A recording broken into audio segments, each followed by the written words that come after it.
Welcome, everybody. So my name is Sari van Poelje. I am an EMCC master coach, a master team coach and supervisor. As Nicholas said, next year, what I shared is next year, it's Intact Academy's 40th anniversary. So um, still 21 today. There you go. But I'm here really to teach you something about team coaching, my version of it. I'm not going to tell you the truth. I'll tell you my truth. So please do with it as you will. I'm sure there's a lot of you already team coaches in here. Who already is a team coach in this? Okay, so loads of people, some people not. What I'm planning to do is to tell you something about how I see team coaching. So, and then we'll go to what I think you need to be able to intervene, what levels there are in team coaching. And if we have time for it, we'll do a couple of exercises as well around what team are you in and does this work in the team or not? Does that sound okay to y'all? Yep. I'm open to questions. Nicola's gonna be managing the questions. If you have questions, look in the chat. I've got the chat open as well. Um, so if there's something you don't understand, you want me to go quicker or slower, please let me know. Okay, let's rock and roll. Here we go. So I started to get really excited about team coaching about 20 years ago, I guess. I was doing a lot of individual coaching, executives, management. I was a director in multinationals myself for 23 years, and I thought, oh, if I change the quality of life of one executive, then all the people beneath that will have a better life as well. That was the hope and the ideal. And then I realized that when I was doing executive coaching, after the third or fourth session, they would tell me, hey, I've changed so much, but my environment hasn't changed. And so I'm leaving. And I thought, ah, I wanted to influence the whole system, and it's not working through executive individual coaching. So I really switched to team coaching then because I thought what's missing in the world today is really this feeling of interdependence, that what can we do together that we can't do alone? And I think Mary's nodding, so I guess, Mary, that's what you recognize. But I think that's the real ethos of team coaching for me, is this creation of interdependence in a world that has lost a lot of that feeling of interdependence, this feeling of we're in it together. Um, what I also noticed is I started doing more team coaching because I found that a lot of the organizations I was in were working in silos.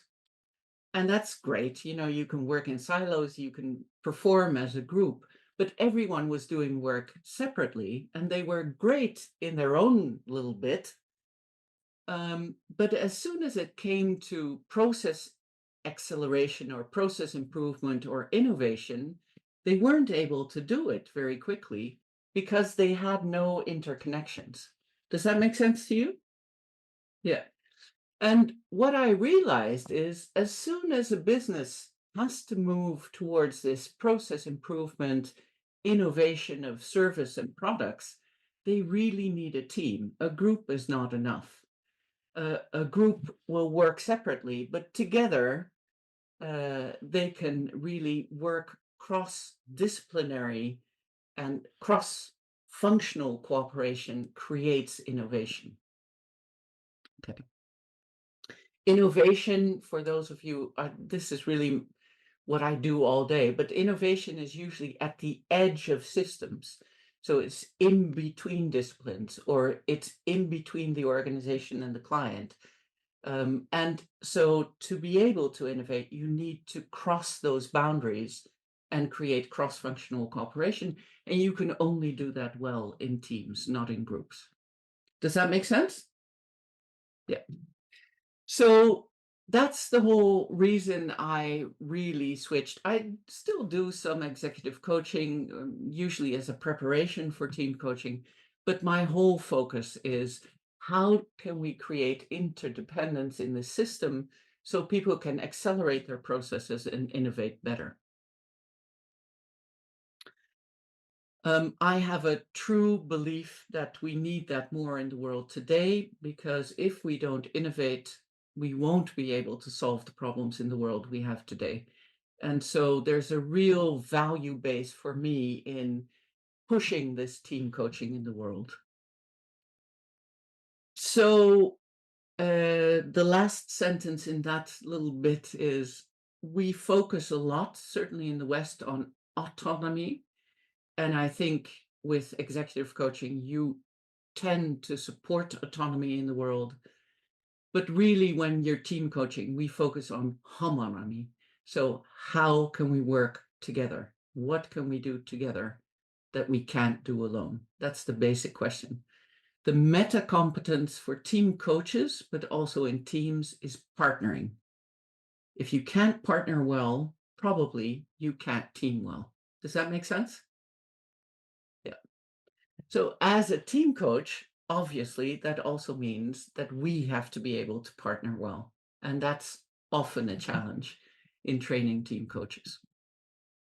So there's a lot of definitions of team coaching out there. One of the ones I really like is by Peter Hawkins. Peter Hawkins, David Clutterbuck, and I are colleagues in many ways. But what I like about this definition is that he focuses on the team as a whole. I think that's a huge difference between individual coaching and team coaching, is that your client is the entity. So your client is the team as a whole, and actually not particularly the individuals in it. If you do group coaching, your focus is on the individuals as well. But in team coaching, your focus is on the team as a whole. And that requires that you use not individual concepts, but systemic concepts to look at what's happening in the team. It also means sometimes that the individuals are less important than the survival of the team. I don't know about some of your experiences, but sometimes when I team coach, I find that after the second session, people go, "Oh, interdependence, I wasn't hired for this," and they leave because they can't stand this focus on the team as a whole. Larry's laughing. Is that your experience, Larry? I can't say. I found that entertaining. Forgive me. It's people per se, isn't it? Yeah. So often when I come in as a team coach, they go, what's the risk of this? And I say, the risk is that you find out that you've recruited solo experts who are not able to form a team. And if you want to innovate, you're going to have to change your recruitment methods.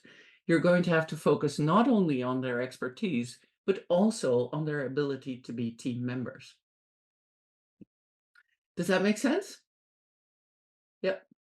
So what I'm also saying is that sometimes it's not possible to form teams. But we have this little thing, I think, in our heads sometimes, that teams are better than groups. And in my world, that's not true. So groups are great if you focus on operational stuff and volume. You only need a group, and that's great. We can help people form groups better with a team feeling. It doesn't mean they're teams. For operational volume stuff, it's great to have a great group. But if you really want to go into that process improvement and innovation, you need a team. And sometimes I say to people, why do you want to form a team? You're not in that improvement or innovation. It's much cheaper and much less time consuming to manage groups than it is to manage teams. Because if you manage groups, you're only focused on these silos and are people doing their task. Where in teams, you have to spend your time as a leader creating that interdependence, managing the relationships, creating shared values, creating shared purpose. And it's a much bigger task. So one of the first questions I always ask when people ask me for team coaching is, do you really need a team? Because if not, I'm very happy to help you form a better group. Yeah. If you do need a team, we need to focus on the team as an entity. Okay, so far? Yes? Yep, Okay, Anna's got a thumbs up. Yep. cool. So is Andre. Panda. Perfect. So one of the things I teach my clients is this thing. It's really important to understand the area where team coaches work in. This is really a reiteration of what I said before. When we have a group, um, we work with the individuals in the group, and it's great for the repetition work. Renewal work or revolutionary work is really best done in a team.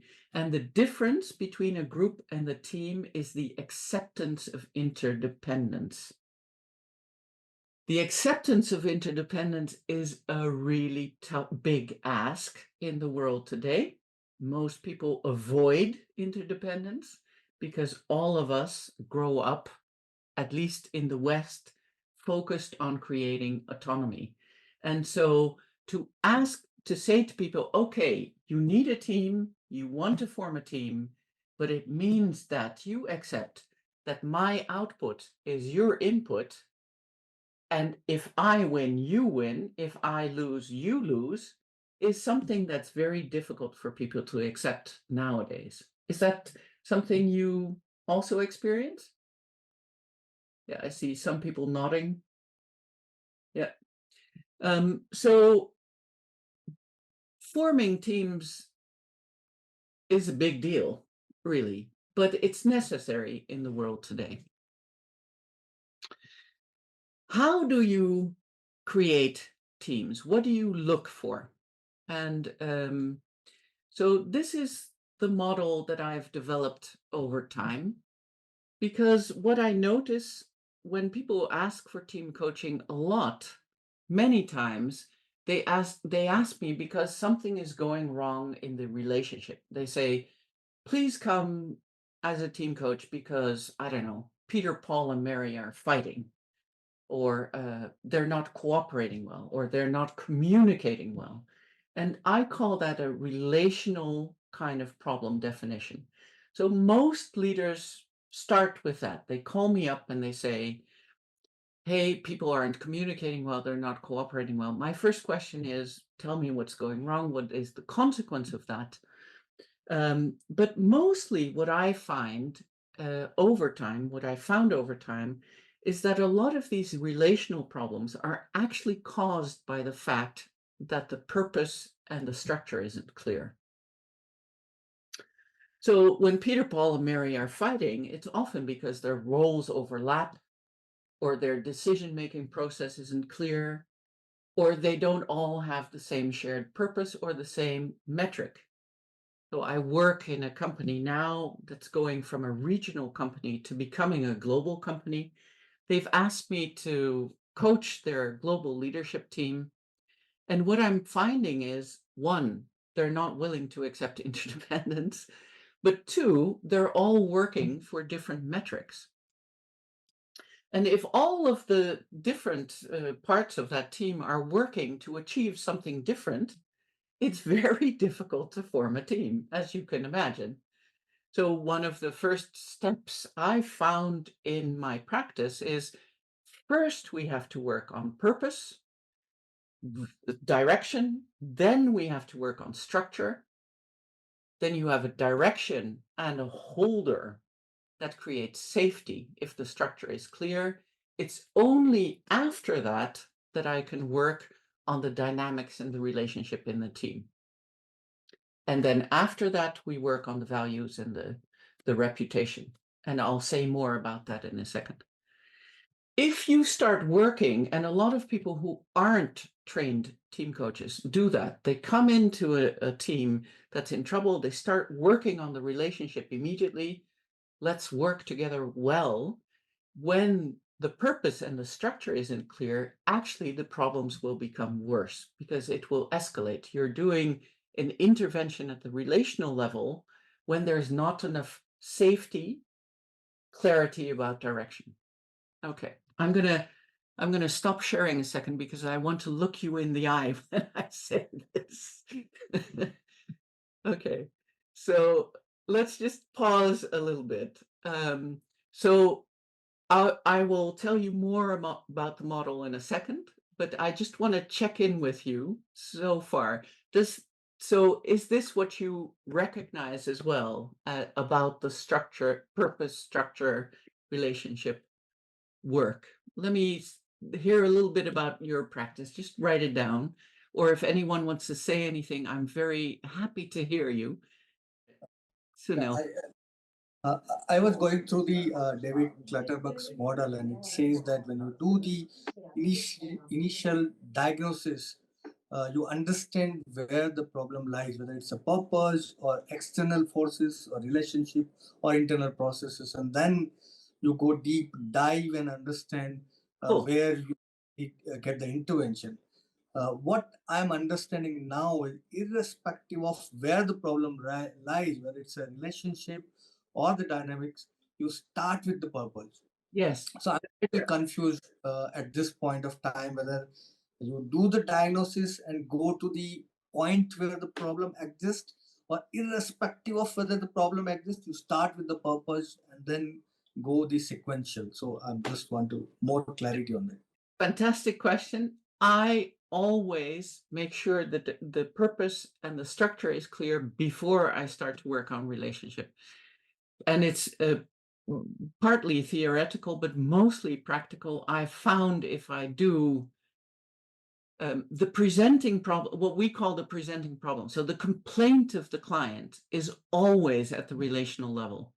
I've never had a client who comes in and says, please, my structure is unclear and that's why people are fighting.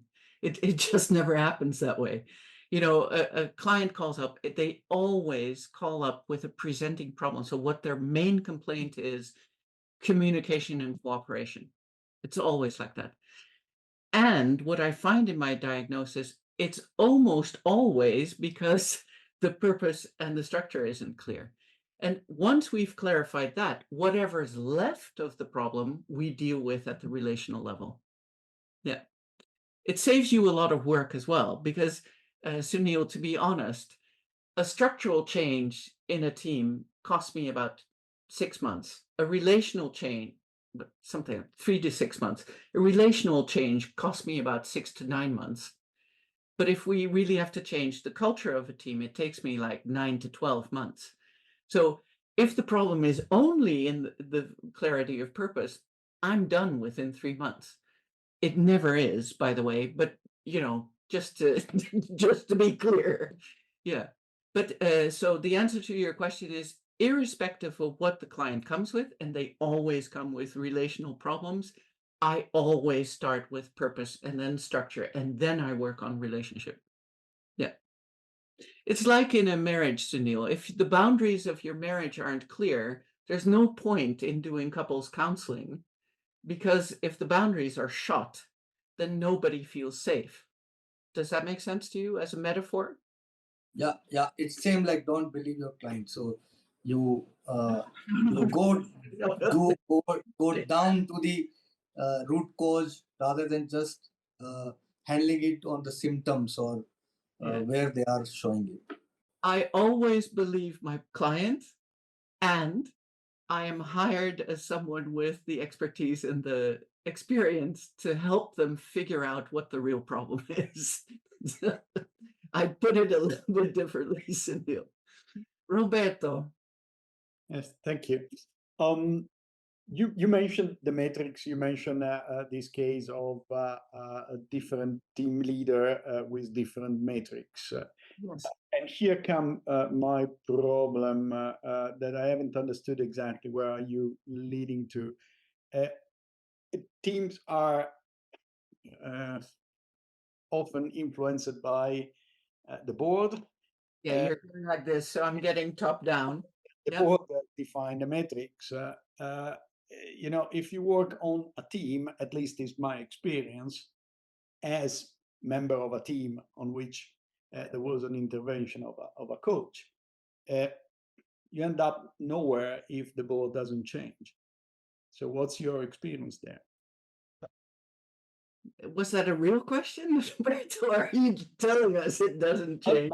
My question is your experience in that case, Yeah. working on a single team or trying to address from top down, because in the end is what is happening in a organization. Yeah. Yeah, to be fair, I usually work at executive level, simply because I think that has the most impact, and then we cascade it down. So that's part of the answer to your question. Irrespective of that, most organizations have way too many metrics. And the truth of the matter is, if you increase one metric, you automatically decrease the next metric. So, for instance, I'll give you an example. So, the organization wants to improve their financial performance, but at the same time have a very high customer satisfaction, right? It's almost impossible. If you want to increase customer satisfaction, it's going to cost you. So your financial performance will go down for a while, right? If you increase the innovation rate, almost automatically your customer satisfaction will go down for a while because they're not used to the new products and services. So that's why I start with purpose, goals, metrics, and priorities setting always, because we have to reduce, what are you going to measure in the coming 6 months? This is your measure of success. And my sense is teams, wherever they are in the system, have influence upwards as well. So if you, actually, the thing is, if you get many metrics, you have more freedom because you say, this is what we're going to focus on. And I think teams should take more authority in saying, listen, folks, you've got a lot of metrics. They're working against each other. This is going to be our focus for the coming time. Yeah, and that's what we're accountable for. So that's part. Okay, cool. Okay, so far? Yep. I'm going to go a bit deeper into each column. Is that all right with y'all? Yep. And then the questions will come up. This is by no means going to be a complete EMCC program. I'm just giving you a taster. So I'm giving you an introduction to my world. And you can do with it what you want. So I'm going to go each column and then we can discuss. And I'm going to put you in breakout rooms as well to check out, how is your team doing in these places. If we have time for it, Nicola. So let's talk about this. What does this mean? And the book is coming out next year, by the way, for my 40th anniversary. So this is a heads up. Thank you, Asha. So let's go to this first column. What does that mean in terms of intervention? Well, the first step is really, where is the team headed? You have to create a compass or a direction with the team. And within that box, if you will, is purpose, goals, priorities, and metrics. So what do I mean by that? Purpose is a hyped word nowadays. What I mean by purpose is, why are you doing what you're doing, and what can you do together that you can't do alone? Often when I work in teams, they talk about goals, but not about purpose. So they talk about, these are our KPIs, and I go, but why are you doing that? What is your function in the system? Because an organization is not a collection of individuals. An organization is a collection of teams. And so you have to know as a team your place in that system of teams. What are we contributing to that, and why are we here? Sometimes I have teams who have no idea what their purpose is because they were formed after mergers or reorganizations, and they go, actually, I don't know what we're doing together. So that's a really good starting point to talk together. I'm looking right sometimes because I can see you on the screen right. I should be looking ahead, but there you go. So the first thing I work on is what are you doing together? What is your purpose? And a purpose always has to be linked to your end customer. So a lot of the teams I work with say, our purpose is to make as much money as possible. Well, I'm sorry, but I've never gotten out of bed thinking, yay, I'm going to make money for my shareholders. This isn't really what drives a team. So you have to find something, the team has to find something. What is the driver? Why are we doing this? And what is the contribution in the end for the end customer? Does that make sense? Yeah. It's easier said than done. There's a whole module to do this, but we don't have time for that. The next bit is to transform it into goals. And as I said, thanks to the question I had earlier, part of that is really setting priorities. We've created simulation games so people can really figure out their priorities. I'll give you an example. One of the simulations we do is people put all the projects and all the work they have. In my case, I work a lot on the floor, but on the floor or on a wall, it doesn't really matter. And then we hand them real money. So we give each member of the team €100. And we say to them, if you had to fight for the survival of this team, which project would you buy? And then we figure out that there's a lot of things that they think are priority or absolute necessary, which nobody would buy if push came to shove. It's one of the things we do within teams to figure out priorities. Of course, it's true that in a team, you always have priorities that come top down. You have priorities that come bottom up because the people on the work floor actually know what your customer want. But the point is, in this phase of team coaching, we look at what are the priorities in the coming 6 months or in the coming 12 months. And then we look at what are the things you really have to do together. We create what we call must-win battles. So IMD wrote a great book on must-win battles. If you don't have it, read it. To create this structural interdependence. And then what we do is we talk about metrics. And as I said before, most teams have an enormous amount of metrics, and usually they have individual KPIs. What we're looking for is how will you measure your success in the coming 6 to 12 months? And really, we have 5 main measures in teams, is my experience. We have financial performance, we have customer satisfaction, we have employee satisfaction, and we have innovation rate or process improvement rate. And that's how we usually say, so what are you going to measure in the coming time? As I said, most teams try to do everything at the same time. It doesn't work. So that's basically it. So we help in this phase as a team coach, we help the teams to choose. Is this clear so far, Jennifer? Okay, cool.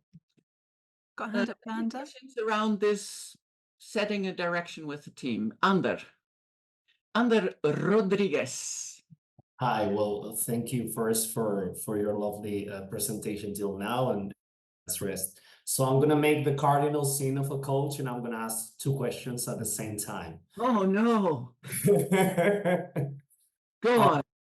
Firstly, according to systemic thinking, the objective of any system is always to sustain itself in time, right? To survive, as we will say it, as a species do. So I found that that is also true with individuals, but it's way harder with teams and groups. So how do you manage that? How do you ensure that that survival mode and perpetuating itself doesn't get in the way of the change or of the new purpose and all that? That's question number 1. Oh, I'll stick with that. Let's Hold do on. that, yeah. Your horses. Okay. I don't think every team needs to survive. So that's the answer. I think teams have sell-by dates, and that some teams are necessary in some phases of the organizations, but other teams aren't. Sometimes I do an exercise on that in which I ask teams to stand. How can I describe this? So I work with an executive team, and so we have the marketing and the sales and the procurement and technical and whatever. I ask them to stand in the order of importance for the organization in a normal setting. So not survival, not crisis mode. And then usually we see that production is right behind the CEO, and then, so we have an order in which teams are important in normal times.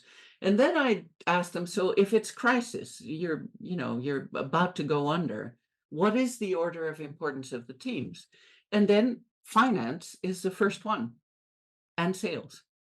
So my answer to your question is, I don't think teams should all survive in an organization, because sometimes they're more necessary than other times. So I don't know if that helps or not, but No, yeah, definitely. it's my truth. I don't know what your truth is, but No, that's fine.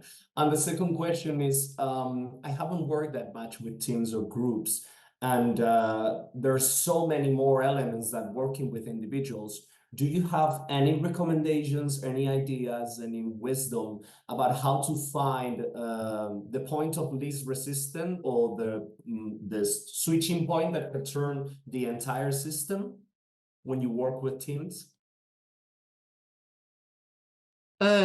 Rosebud Moss-Cantor wrote in the 80s a book on how to integrate women at that time in organization. And she always said you need 30% of change for a system to have that point. So it often happens under that I coach teams. After the third session, they go, I'm gone. And I go, yippee, because you weren't a team player anyway. If 30% of that team leaves or finds new jobs, then usually I have a better chance of being successful with that team. I don't know if that answers your question, but that's the reality I live in. Jennifer. So thank you. I'm just struck by the exercise on what's important. So Yeah. here I am. All my colleagues have gone to different places. I'm the only person that said I'm important. So at that stage, do I lead the team? But I might be critical to the team's success. Yeah, I think some people are more critical in some phases of organization than others, but it's very hard for people to accept that. Yeah. If you're the only one left, I don't think that's ever happened. Okay. Can you give me some more background in your question? What's the? Well, I mean, you talked about you have all the different sort of functions, maybe, and let's say HR.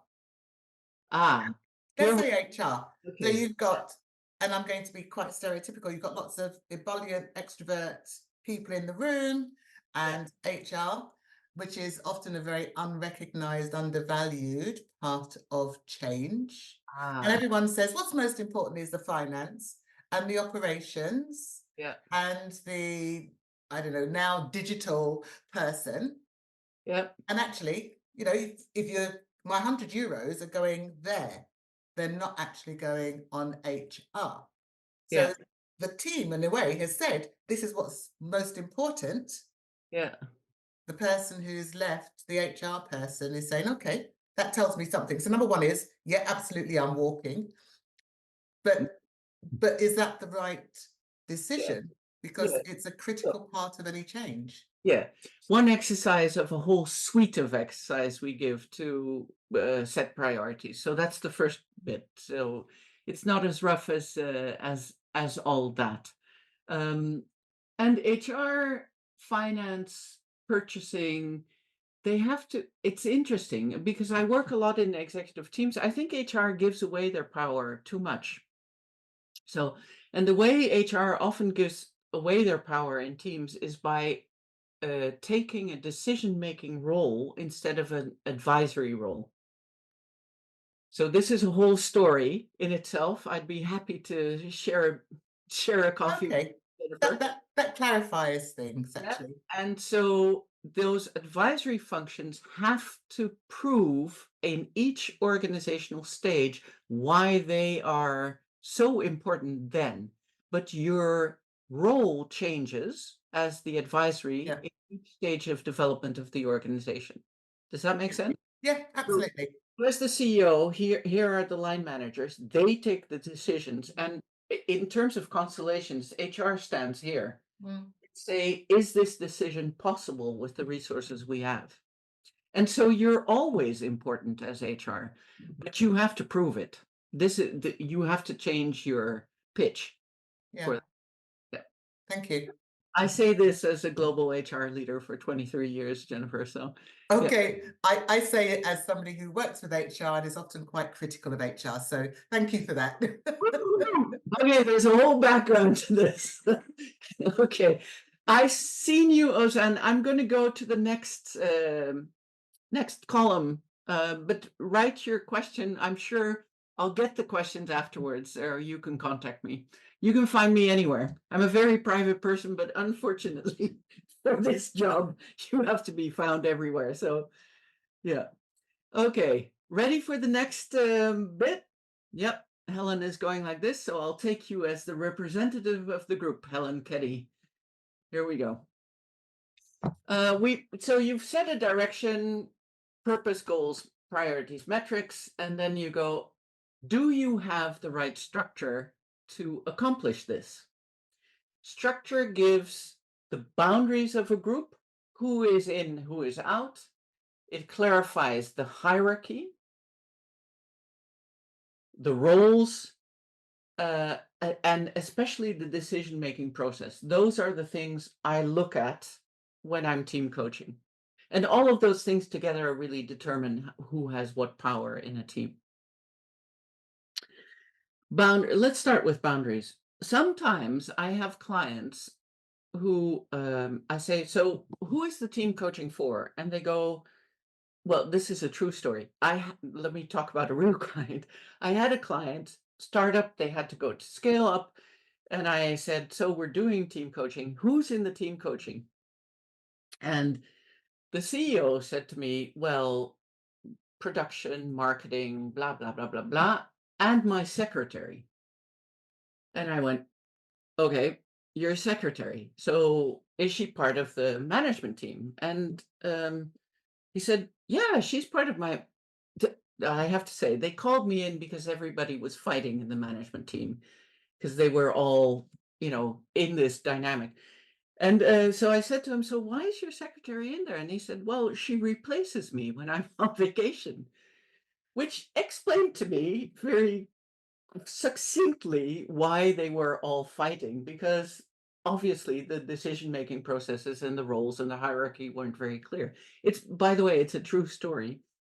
So one of the first interventions I had to do is who is in and who is out of the team coaching, because it's often already an intervention to create the boundaries of the team. Does that make sense? Yeah. Jade is going like this, so I'll take that as a yes. Boundaries are really important to know who's in and who's out. It's often very difficult nowadays because we also have virtual teams, we have blended teams, we have all sorts of teams. But the key question is, who is this team? Who is in there? And what do they do? The second point is hierarchy. I often find that the hierarchy isn't clear, and that is the lack of decisions, or the fact that they take slow decisions, is often an indicator for the fact that the hierarchy, the formal hierarchy, isn't clear. I worked for a team I came in and I said, okay, so the boundaries, now we know who's in and who's out. Let's see who is actually in authority here. That's part of the exercise I did, Jennifer.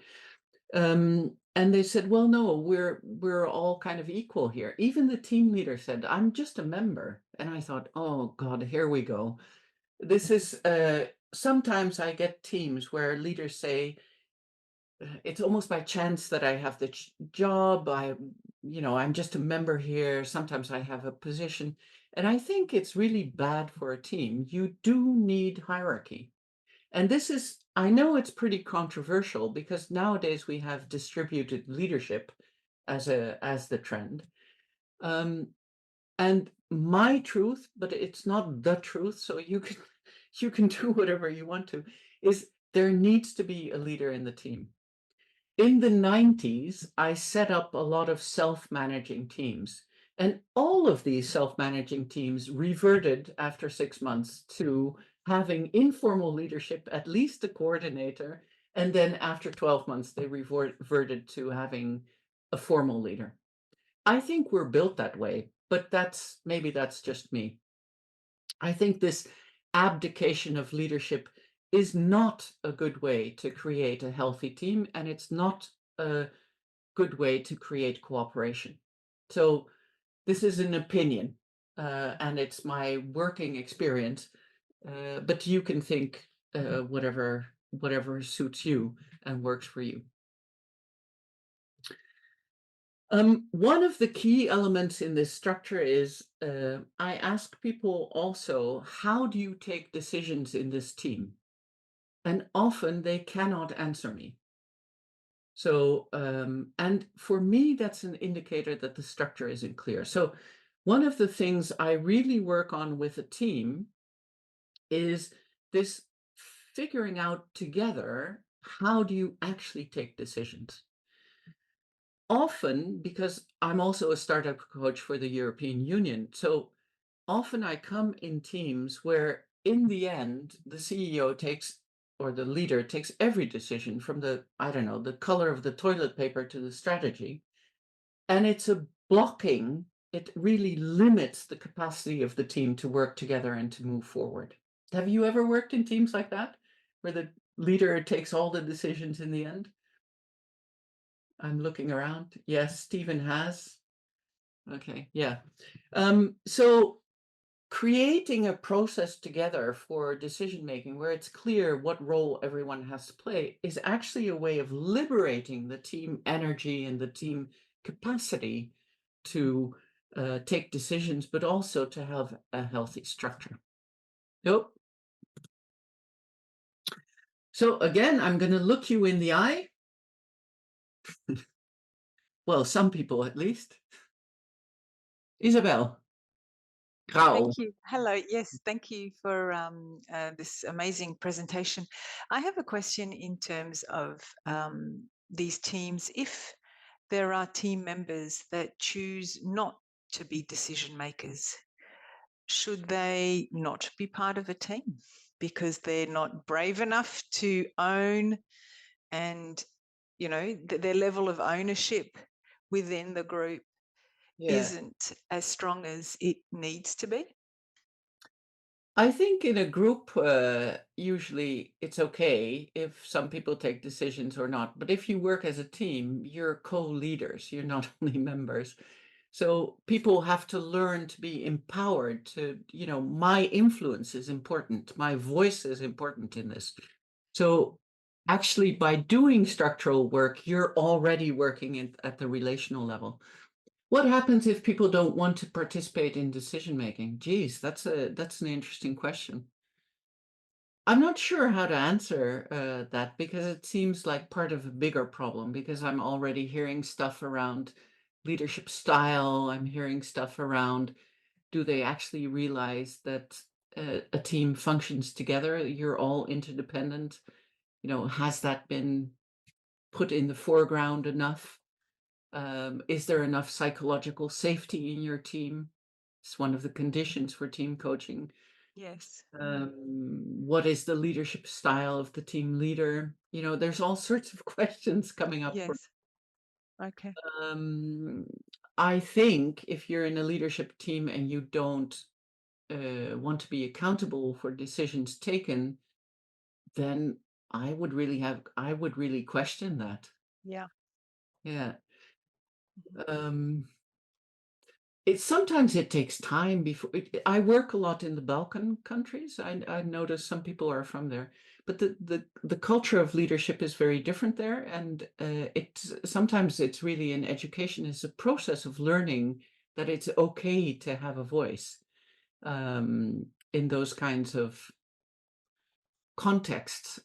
So it doesn't always happen right away, but I would really question if, in a management team that people don't speak. Yeah. Thank But you. I remember I worked for ASML Semiconductors, so I was the global head of talent there. It took me, I think, about 3 years to build up enough relationship with my Chinese and Japanese colleagues for them to start telling me what was really going on. So there's a lot of levels to that, but I don't have a simple answer for you. I'm sorry. That's fine. Thank you. You've got a lot of food for thought on that anyway. Thank you. Yeah, but I guess part of the job description of a leader is that you take decisions. So that's the other part of it. Yeah. Liz, last question in this column. Liz Edwards Smith. Hi, sorry, thank you. It wasn't a question. I was just going to build on what you were talking about. When so in a leadership position, I chaired the board of a charity. It's a small charity, and I was really clear that people on that board had a voice, and I wanted to hear it. Yeah. And then there were quieter people. But when we took decisions, I always asked 3 questions of everybody around that table. And the first one was, can you live with that decision? Are you committed to that decision? And will you support it? Because what I didn't want to happen was decisions to be taken and then we leave the room and everybody goes, oh, actually, I didn't want that decision. I didn't like it. So I just, that was only, that's my, I take your phrase, sorry, that's my truth. That's what I did. And I get that that might not work for everybody, but I was really explicit. Yeah. Yeah, I don't think in a leadership team you always have to agree with a decision as long as you support it, because you're a representative of something in the system. Huh? You're not only a position, leadership is a relationship and it's a symbol. So if they see that all the leaders are saying something different, you fragment the possibility of working together in a system. So I love your questions, Liz. That's the simple thing. Hey, colleague Alex. Hey. Hello, Sari. I hope you're well. Good to meet you. Yeah, and you. When I saw hierarchy in the list there, the TAJ article by Quinton Haldeman about the symbiotic chain came to mind. Yeah. And that's more of a psychodynamic element. And I'm wondering if this is something dealt with in individual coaching, or if you would also include that in the team coaching sessions. Because intuitively, there might be quite a bit of defensiveness, maybe even from the entity culturally, to bringing about change to symbiotic chains. Yeah, it's a mixture of questions, Alex. So I'll answer on the social level. I'll just answer flat, which is in this column of structure, I deal with the formal hierarchy. So often what I find is that people are confused about who has authority to take what decision. And so in this column, it's only about formal position and formal power of reward and sanctions. Yeah. Okay, let's go. Third column. We want to finish, right? So it would be horrible if we didn't finish. Here we go. You've set the direction, you've created a structure with a team that works. The question about structure is, what structure works for you to achieve the purpose and the goals? There is no best answer for this. This is my last thing about structure. Every structure solves one problem and causes the next problem. So there, organizations call in consultants and they spend millions on creating a structure, and within 3 months it's outdated because they've caused the next problem. So that's a story in itself.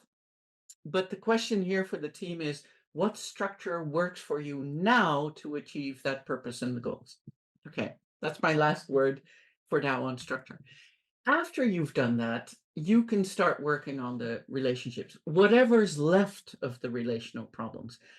I find, to be truthful, that once the purpose, goals, and metrics are clear and the boundaries, hierarchy, decision-making is clear, often a lot of the relational problems are resolved. So where Peter, Paul, and Mary were fighting before, they go, we actually need each other for this.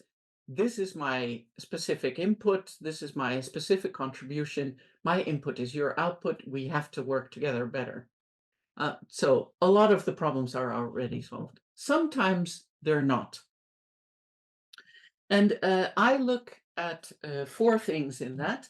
One is dynamics. And we say, and my colleague comes from TA as well, Alex, we say there's a couple of types of dynamics. So we have pressure from the outside, we have agitation towards leadership, we have intrigue between members.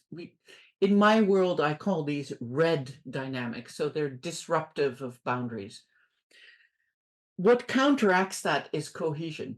And cohesion, I call it the green dynamic, because the cohesion actually, the more disruptive dynamics there are, the more as a team leader you have to work on creating cohesion. And cohesion is the will of the member and the leader that the group survives. It's like, again, I'll take the metaphor of marriage. Look, you can have problems with, where are we going with this relationship? You can have, maybe your boundaries are ruptured, whatever. But as long as you have the idea, we want our relationship to survive, you have grounds on which to work. It's the same in teams. If there are more disruptive dynamics, you need to work as a team coach to help the team leader create more cohesion in the team. Does that make sense? Yeah, it's the antidote. The other thing I work on here in this column is really social ranking. And social ranking has to do with equidistance. So social ranking really has to do with the fact that the leader keeps equidistance in the team. So that at a relational level, he is at the same dynamic distance from each team member.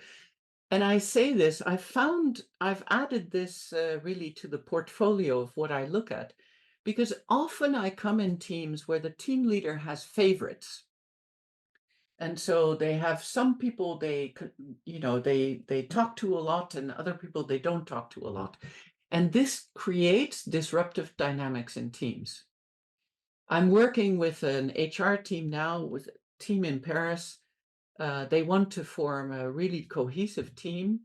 But the reality is that the people who are with the team leader in Paris, they have cups of coffee together, they share private time together, they have chats in the hallways together.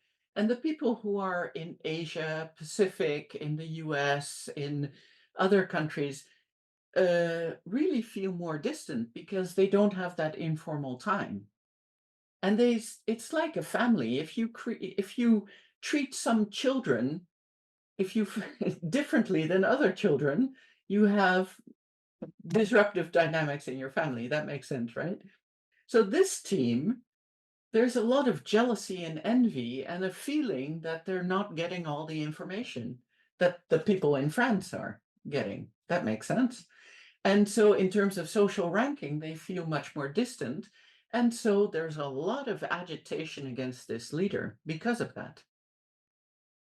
And unfortunately, the leader during the team coaching also publicly refers to one person specifically all the time, which is, I I have to take the leader separately to say, please don't do that.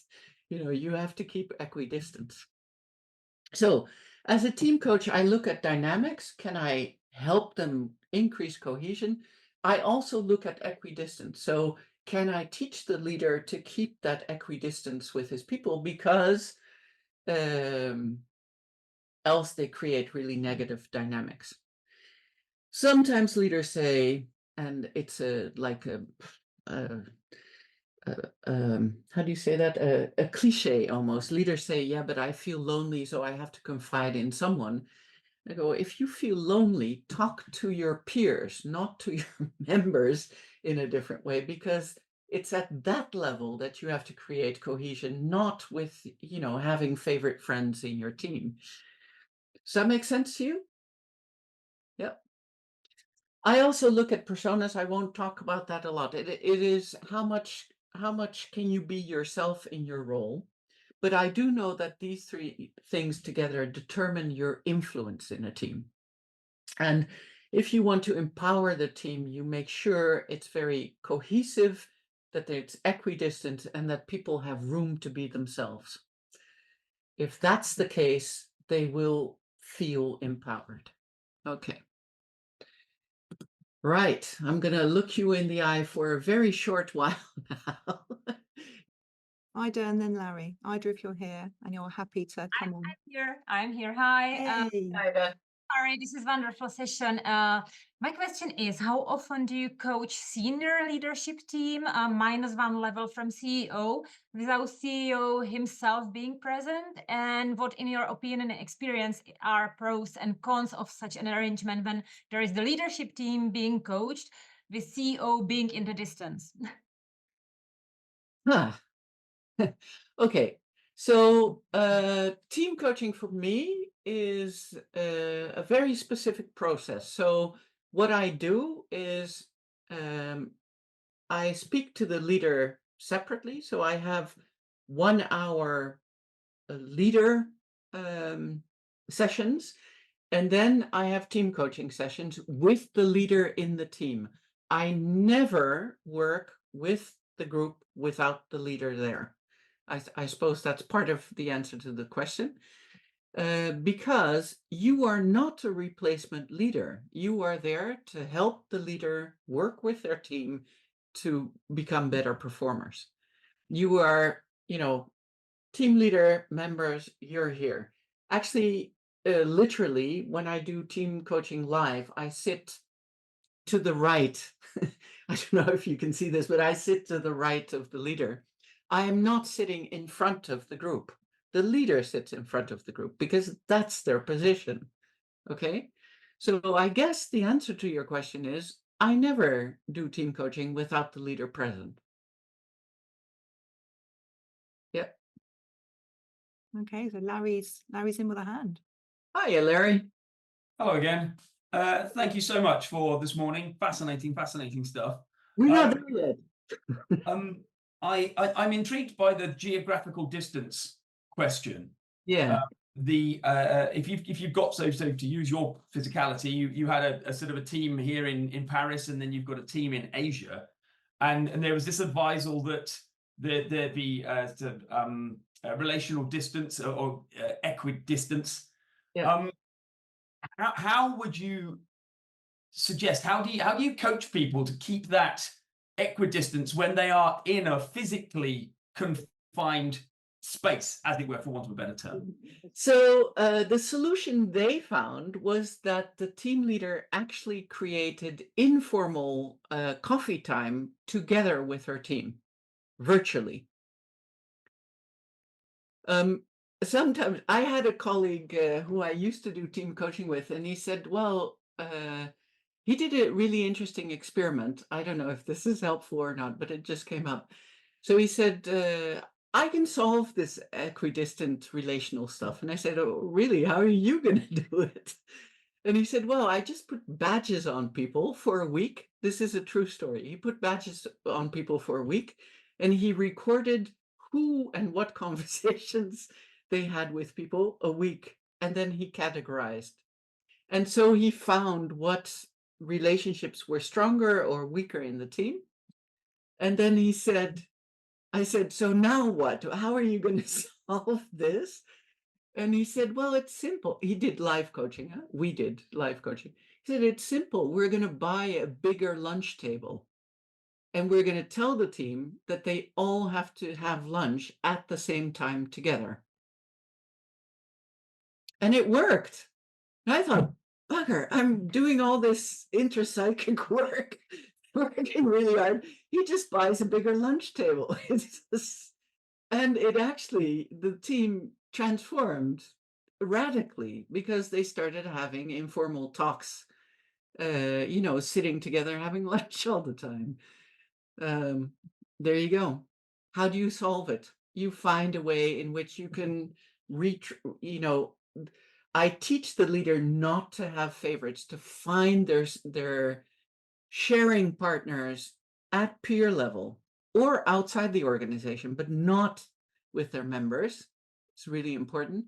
And they find, and I find, kind of creative ways to redress this imbalance. I think, Larry, team coaching is a science and an art. So you need really the science of the models we use, the theory we have for it. But the art is finding creative solutions for everyday problems. You need both. Yeah. Hi, Sari. Thank you so much. This has been absolutely brilliant. One of the things that's really interesting for me around working, we're in a new team, and I work with teams doing other sort of like development issues, is that matter of influence. And there's a lot of influence that sits underneath hierarchy, and it's so powerful. And I think there was a question I think there was somebody else that put a question in between that structure of that cultural power. What's the difference between that cultural power and that relationship influence? And actually, I just think it's a really interesting dynamic of that engagement with those who have high influence, low hierarchy, but their social ranking. It's like a big matrix, isn't it? And I don't expect an answer of like, do it like this, but I just think it's that acknowledgement that your influencers are not necessarily the ones that are at the top of that hierarchy. Yeah. Yeah. Look, I was going to teach you the 4 columns, but actually a team is at its most powerful if the 4 columns are aligned. Yes, absolutely. So if the informal power is aligned with the formal power, and if you have an informal leader in your team, make sure you become mates with them, if you're in the formal leadership, because then you can manage the team together. There doesn't have to be a competition between. You have to create alliance. Yeah. Yeah, absolutely. I just think it's so. Thank you. Thank you for taking my sort of question statement. Not really sure what it was, but thank you. Question statement's good enough. It's fine. Okay, here we go. Last column. In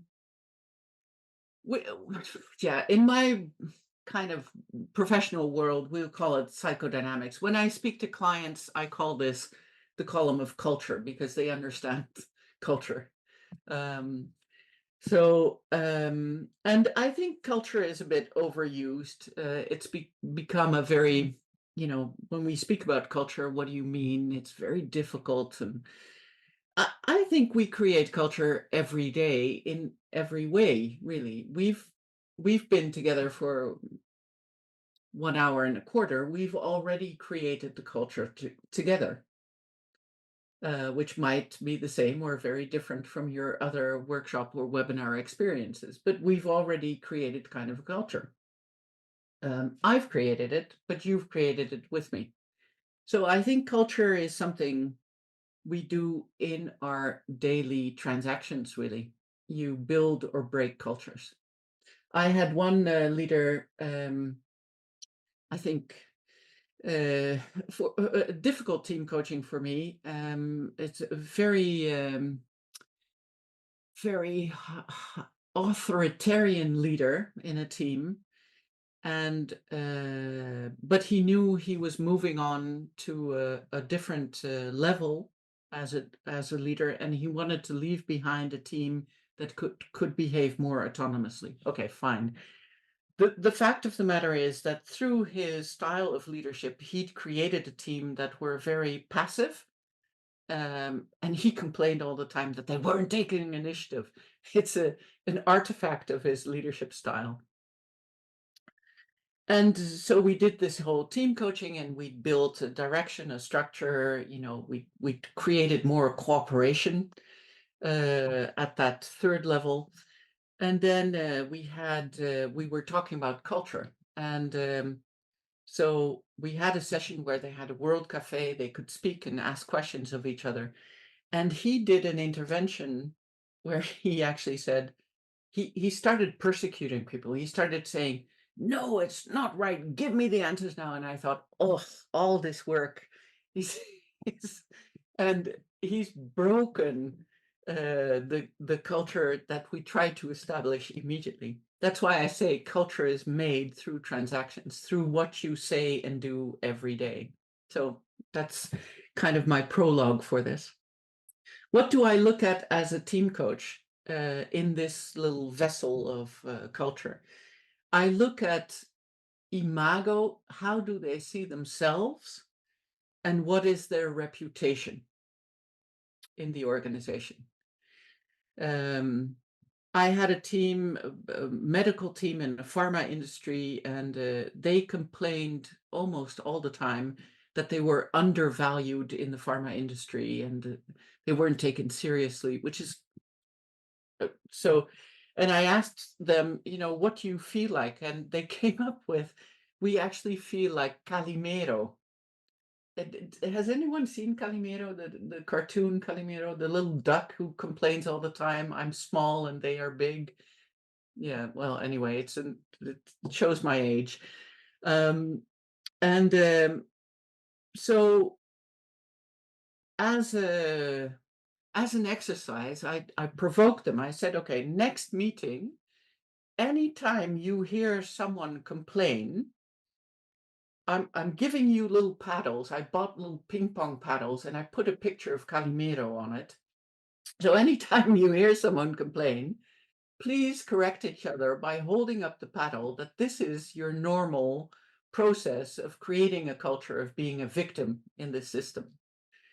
And they did that, and they started laughing about it and noticing how many times they actually complained that they were underrated in the system.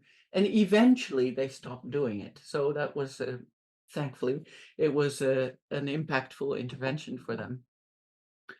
What I also look at in this part, it doesn't say it here, but I should have put it in, is values. So I spend a lot of time in this column not talking to them about values, but helping them create values which are actually living values. You probably did this, but I've spent many a time creating values, and then they disappear into the desk, and then you come back the next time and they go, oh my, I don't even remember what the values are. So we spend a lot of time creating values with the team, which are living values. Living values, there are never more than 4 or 5. I see teams that come with lists of 20 values. It's impossible, because values have to guide your behavior. So the exercises I do is, for instance, helping the team figure out what were the worst experiences you've had in this team. Because in the worst experiences, you see the values more clearly. What are the worst experiences you've had? What were the values that were broken in this experience? And then they understand, it was something about my ethos that was damaged through this experience. And then and so people talk about their bad experiences and the values underlying that, what was damaged. And then we talk about, so what value needs to be in this team so that you have the best experience possible of working together. And I help them, and they come with lists, and then I help them negotiate, how can we reduce this to the 4 values which are key and which we actually commit to. I ask them in a ceremony to commit to these values publicly. So this is also the difference with the work I do. So they have to stand up and say, I am a member of this team. I commit to these values. Will you accept me as a member? And this is a really, really tough exercise to do. And the leader stands up and says, I am the leader of this team. I commit to these values. I'm open to feedback. Will you accept me as a leader? And it's an enormously emotional moment for the team where they actually commit to these values publicly and ask each other if they're accepted as a member or a leader. And so we make a cultural contract. Does that make sense? Yeah. We do a lot of exercises before about reparation of hurt, and there's a whole series of exercises I do beforehand, before we get to this point. So please don't just do that exercise. Yeah.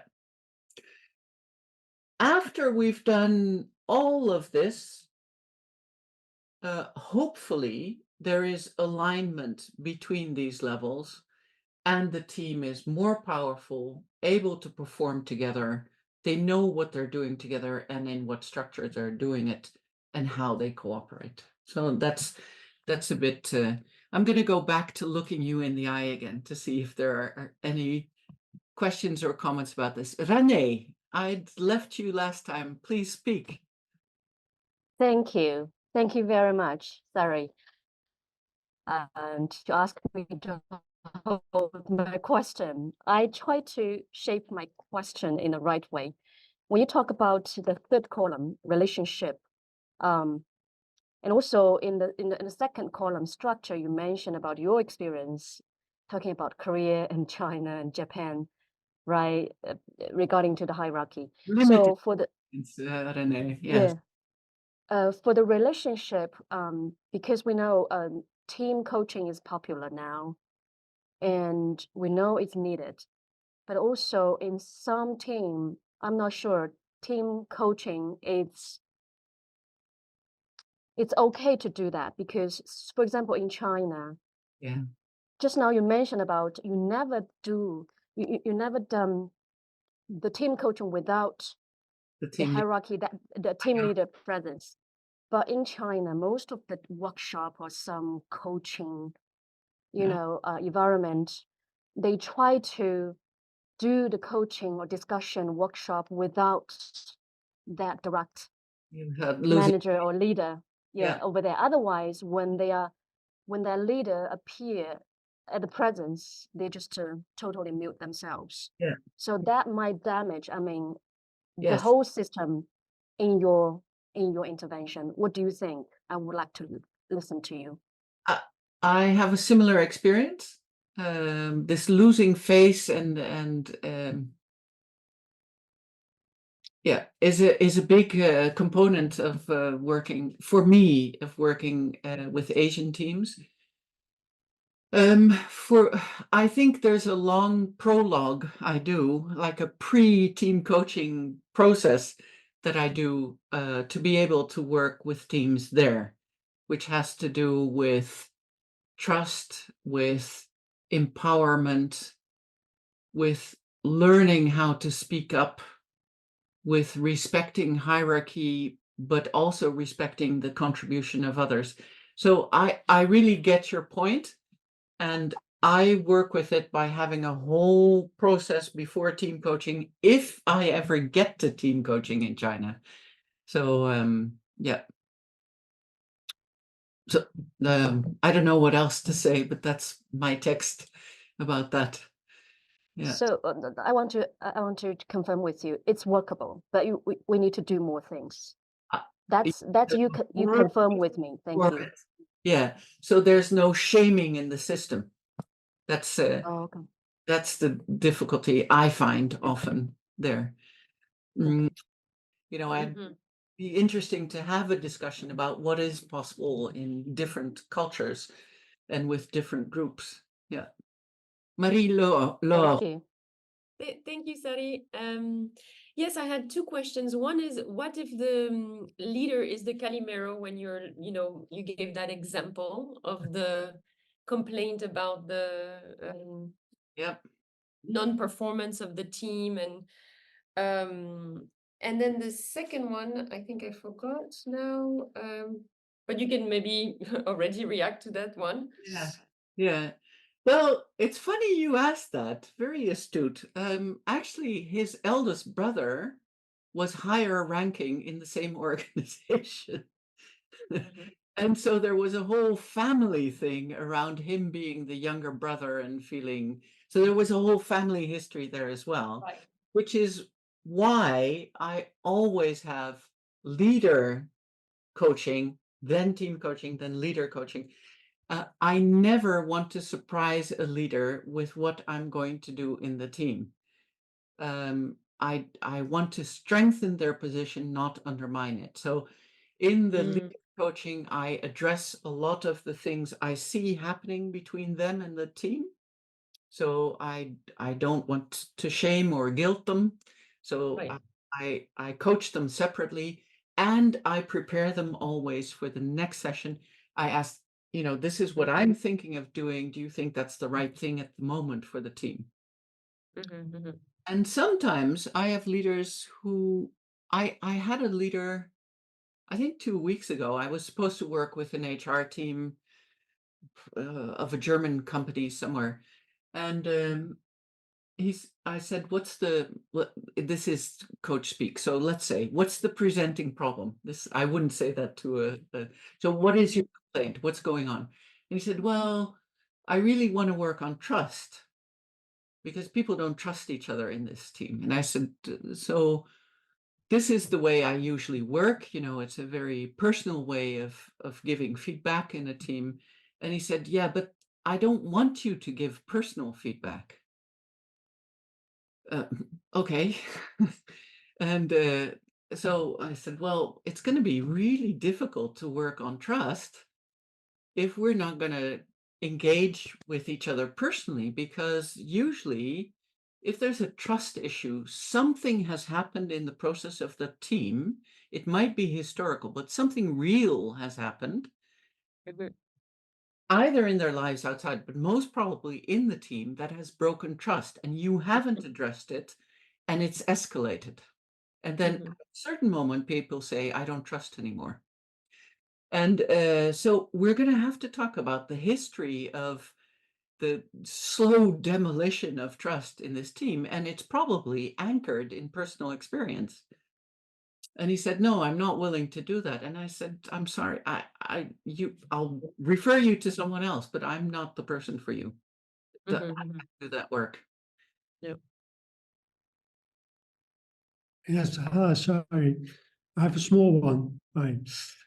What do you do when a leader is changing from position, and is the work all to be done again with the team? Yes, that's what I do. I start again. Okay. Yes, I usually, part of the contract becomes the transfer between leaders. So we have rituals to bring to thank, to express gratitude to the leader who left, good, bad, or ugly, and we have rituals to welcome, that they literally give each other the role in the team. And then we give an opportunity for the new leader to say what their vision is and where they want to go. But I've talked a lot to both of them before, separately and together, before I do that. Just an observation. So I had a coaching experience some years ago where it was difficult to get the leader in with the team. So what we did was I had a session with the leader first, and then with the team separately, and then with everybody together. And the purpose of those initial meetings were for this new leader who'd just come into the organization to talk to me about what his expectations were of the team, what his knowledge was of the team. And then when I went into the team itself, I asked the same questions. What are your expectations of this new leader? what do you know about this new leader? What do you think that new leader's expectations of you are? So that I could then just share those with both of them. And that then provided the sort of the basis for the team coaching session. And I have to say that it worked well. You know, maybe that was a fluke, but I just wanted to share that with you.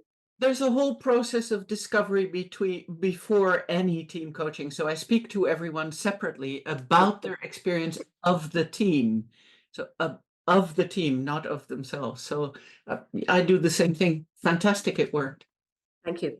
Folks, we're at the end. Wow, that went so quickly. I know. So just a heads up, but I give team coaching training. So if anyone's interested, you can find me anywhere. Just type in my name. I've put your links in the chat so people can stalk you. Oh my gosh, don't stalk me, just contact. Nice stalking, nice stalking. But so I mean, thank you so much. I mean, I've been looking around as well. There've been so many nods of recognition of what you're talking about, and also looking at the chat, maybe some like pennies dropping, thinking, oh, do you know, if I'd have known this before, or this is a great way to approach it. So I think everybody on this course is just going to take away so much from this session. And thank you so much, Sari. It's been brilliant. It really has. It has been brilliant for me as well. Thank you, colleagues, for being here. I hope it contributes to your practice. Thank you so much. Thank you. Thank you. I know that, and I know, sorry, you have to go now. Just to, you know, for a bit of feedback for us as well. What are you taking from this session yourself? What's sticking in your mind? Yeah. Yeah. The joy of working with colleagues. That's what I'm taking with me. I love sharing and figuring out, you know, how do you do it? How do I do it? And figuring out together a better way to deal or manage or help our customers. But also the importance of recognizing context differences, cultural differences in our work, and really to account for the fact that, you know, what works well in one context doesn't work well in another context. Yeah, so thank you for that. Yeah. No, I'm sorry. Thank you so much. Thank you.